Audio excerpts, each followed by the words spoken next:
Well, here we go again, I think. You're Dante Caddy? Yes, ma'am. Mr. Caddy, you were previously in court and entered pleas of true to counts 1, 2, 3, and 4 in a motion to revoke your unadjudicated probation. You're on probation for burglary of a habitation. It was a 7-year deferred probation. I have received the updated pre-sentence report, and has everyone had an opportunity to review that report? Yes, Your Honor. So, there was no agreement reached. Ms. Holmes, you may proceed. Thank you, Your Honor. I've discussed this MTRP with Mr. Caddy. He has pled true to the violations involving the thefts that occurred at Target location in Port Arthur. Your Honor, Mr. Caddy has also had the opportunity in the past to successfully complete the ISF program. In 2023, he did complete, I believe, both tracks of ISF, which shows that he can make appropriate decisions and follow directions and complete tasks that are given to him. Within the last year, he obviously made bad decisions in which he committed these thefts at the Target location. Mr. Caddy is asking for another opportunity to be continued on probation. We do see that the recommendation from the department, it states that the revocation is recommended. However, if the court elects to continue Mr. Caddy on probation, that he remain off the premises of Target and that this be reviewed in 3 months to monitor any progress. Your Honor, we are asking that he be given that opportunity to show that he can make progress. Since being placed on probation, he has got married. His wife is here today, as well as he does have his mother at this time is very sick and ill, and he does help to take care of members in the household. Your Honor, Mr. Caddy would also like to address the court as to this situation, but we are asking that he be provided the opportunity. We see that he obviously has been afforded an opportunity in the past with ISF, but we believe that if he's given the opportunity again, that he can get steered back on the right track to make more better and more positive decisions going forward with his life. Would you like to address this? Yeah, yes, ma'am. Go ahead. Thank you. I know I made a lot of dumb mistakes, but I just ask that you please consider reinstatement. I have a lot of I have a lot of people that willing to help me with jobs and stuff like that. Like you said, I do have my mom has a lot of stuff going on this evening. Today, she's in surgery today. So I just got a lot on right now. So, Mr. Caddy,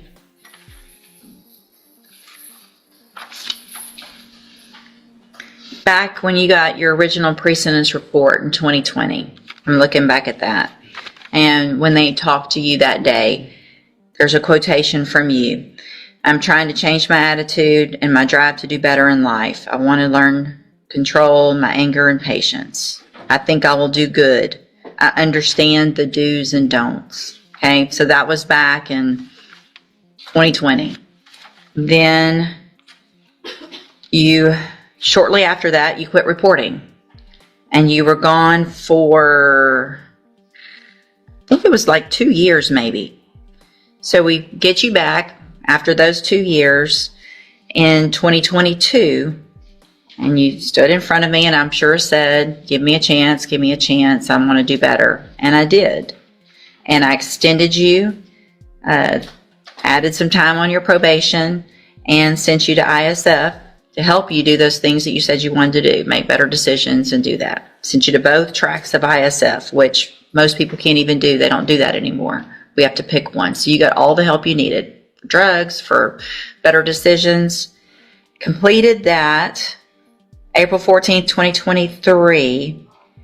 And then in June of 2024, you pick up the 2 well, June and then July, 2 new theft cases after you've already been sent to ISF and given those opportunities after having been given the opportunity the first time to even get on probation, and then after you absconded for 2 years. Ms. Molfino, what's the state's position? Revocation, Your Honor. I don't have much to add to what the court has already addressed. You really haven't left me any choice. It makes no sense for me to, we've given you chance after chance, and just saying that you want to do better is, your actions have to be better, and they haven't been.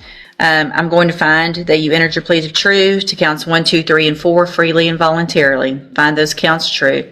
Find sufficient evidence to find you guilty, and at this time find you guilty of burglary of a habitation. I'm going to sentence you to a term of 6 years of the Institutional Division of the Texas Department of Corrections. You will receive credit on that sentence for any time that you've been in custody that the law gives you the right to receive. I'm handing you the trial court certification. This was marked off, though, that it was a plea bargain case, and so now I'm concerned again. Just hold on. Don't. Just wait a minute, because I want to see.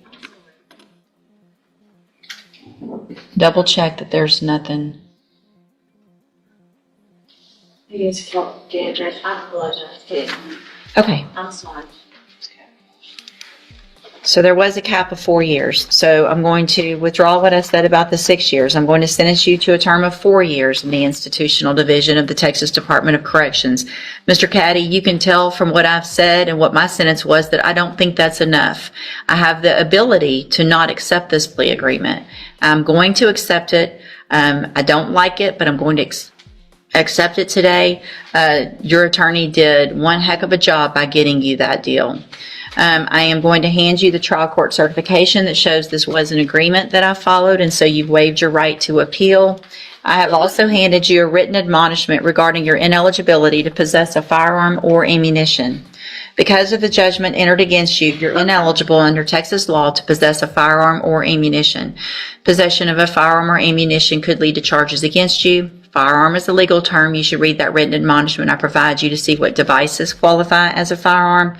If you have questions about the laws that make you ineligible to possess a firearm or ammunition, or about how long that lasts, you can talk to Ms. Holmes. I hope you take advantage of this shorter opportunity and get the help you need to get out and make better decisions. All right, you can go back with the bailiff. 1 week? Or do you want to go forward? Please go forward, Judge. All right, are you Marissa Tibbetts? And Ms. Tibbetts is on probation for, in 2 cases, for aggravated robbery, 2nd-degree felony. And, is that right? That shouldn't be right. Aggravated robbery would be was it pled down or something? Aggravated robbery? Aggravated, yeah, that's what I thought. Let me look back here real quick. I just want to make sure what my... It was, the motions say aggravated robbery.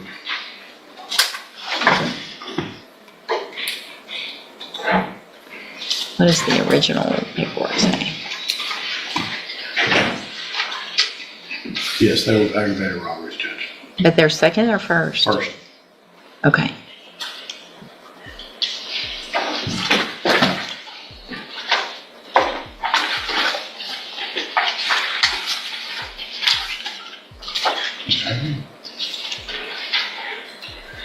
Give me just a second to look back. I want to make sure.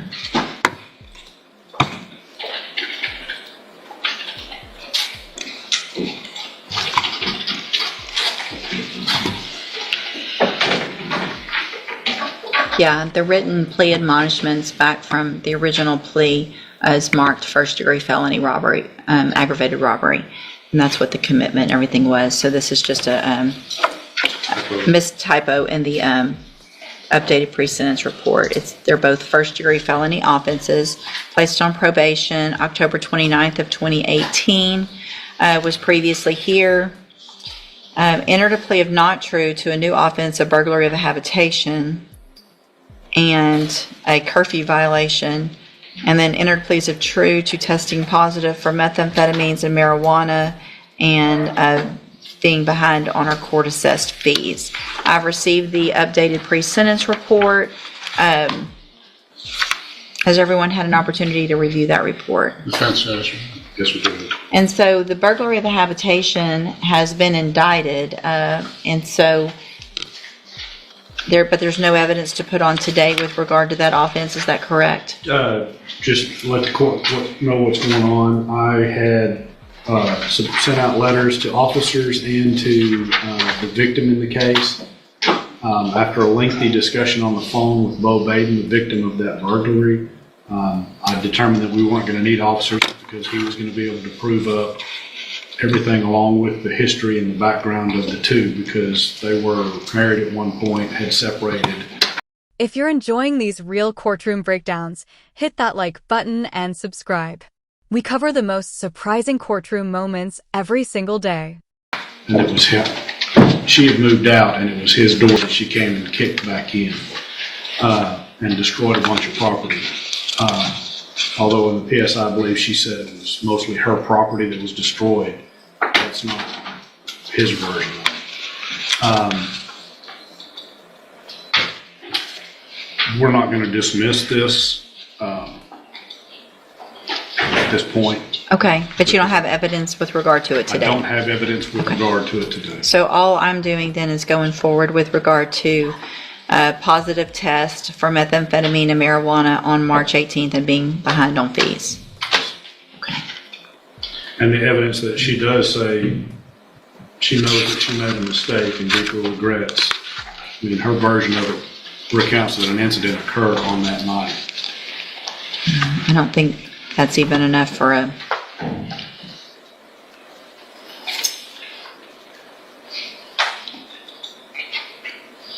finding of true, just unless she's going to plead true.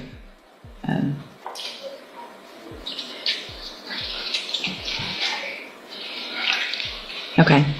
So my inclination is this. I mean, we kind of cut to the chase here. Without that allegation at this time, I'm not inclined to revoke her probation. It looks like probably some type of drug treatment. She's even said she would want that and be amenable to that. And so if I'm going to continue her on probation, I think that's probably where we go. And then if the case moves forward, well, I can't send her anywhere with that case pending. my thoughts, Your Honor, again, I sound like a broken record up here, but mental health, and there's through MHMR, there's some substance abuse through MHMR. Also, I think residential treatment through Franklin House, they can coordinate through MHMR as well. If the court is inclined to send her to special needs safety, I can't. I would be willing to dismiss the burglary of habitation. We do have a non-prosecution affidavit from the complaining minister. I mean, that's what my notes are, I'm inclined, I think, just based on the nature of these underlying offenses, then I would think the special needs safety gets us everywhere we need to be, potentially, especially if the other case is going to go away. She said ISF. No, if there's mental health issues, it's going to be special needs safety. I think that addresses both issues, and that's the only way I'm going to go along with any agreement like that. And then the burden of the have is dismissed. If you want to do that. Otherwise, I mean, I can do it anyway. yeah, I understand, Your Honor, but the problem would be that him dismissing the Right. burden of the have. But if I'm going to do that, it sounds like you're probably satisfied anyway. Okay, so All right, so here's what I'm going to do. I'm going to find, Ms. Tibbetts, that you entered your pleas of true to counts 2 and 4 freely and voluntarily. Find those counts true. Find sufficient evidence in each of your cases to find you guilty and revoke your probations, but I'm not going to do that today. You are being given the opportunity.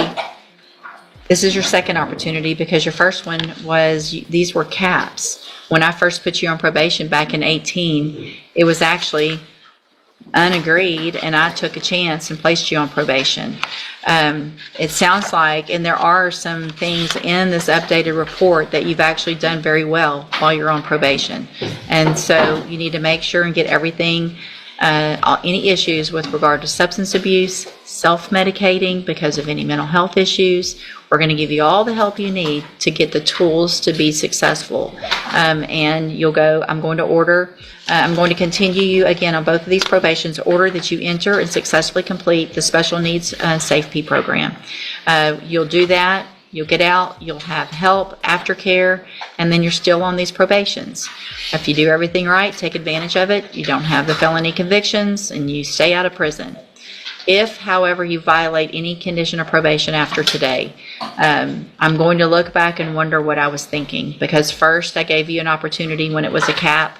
Now I'm giving you an opportunity with some other issues and possible new case. So you're not going to get this opportunity. You will be on zero tolerance when you're back on probation.